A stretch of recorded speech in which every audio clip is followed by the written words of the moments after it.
दोस्तों, आप सभी को क्रांतिकारी जय भीम। बाबा साहब ने कार्ल मार्क्स आर बुद्धा में लिखा है, बुद्ध को आमतौर पर अहिंसा के सिद्धांत से जोड़ा जाता है। यह उनकी शिक्षाओं का सार और अंत समझा जाता है। शायद ही कोई जानता है कि बुद्ध ने जो शिक्षा दी है वह बहुत व्यापक और अहिंसा से परे है। इसलिए उनके सिद्धांतों को विस्तार से बताना बहुत ज़रूरी है। त्रिपिटक के अपने अध्ययन में मैंने उन्हें जैसा समझा है, मैं नीचे उनका उल्लेख कर रहा हूँ। स्वतंत्र समाज के लिए धर्म जरूरी है। हर धर्म मानने लायक नहीं है। धर्म का संबंध जीवन के तथ्यों से होना चाहिए, न कि ईश्वर, आत्मा, स्वर्ग या पृथ्वी के बारे में सिद्धांतों या अटकलों से। ईश्वर को धर्म का केंद्र बनाना गलत है। आत्मा की मुक्ति को धर्म का केंद्र बनाना गलत है। पशु बलि में धर्म का केंद्र बनाना गलत है। वास्तविक धर्म मनुष्य के हृदय में रहता है, शास्त्रों में नहीं।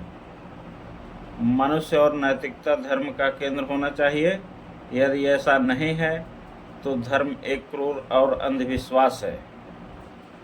नैतिकता जीवन का आदर्श होना जरूरी नहीं है।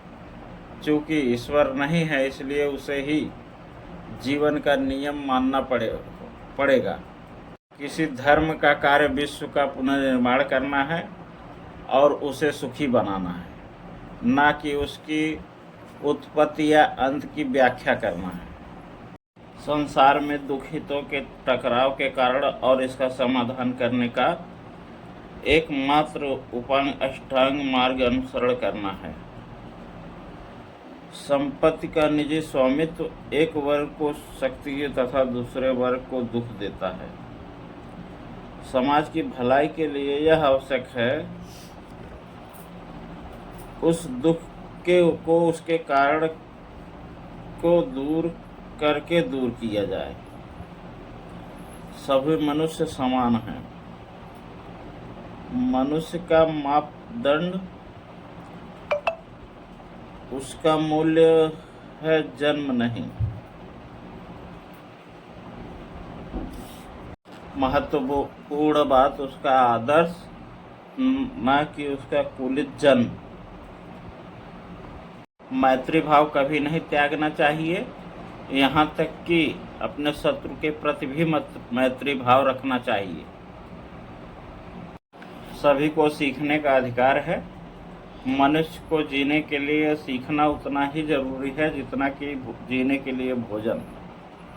चरित्र के बिना सीखना खतरनाक है। कुछ भी अचूक नहीं है, कुछ भी हमेशा के लिए बाध्यकारी नहीं है। हर चीज जांच और परीक्षण के अधीन है। कुछ भी अंतिम नहीं है। प्रत्येक वस्तु कार्य कारण के नियम के अधीन है। कुछ भी अस्थायी या सनातन नहीं है। सब कुछ परिवर्तनशील है। अस्तित्व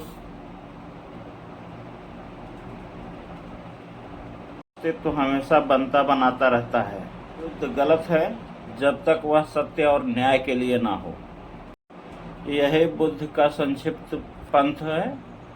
कितना प्राचीन और कितना ताज़ा, उनकी शिक्षाएं कितनी व्यापक और कितनी गहरी हैं। जय भीम, नमो बुद्धाय।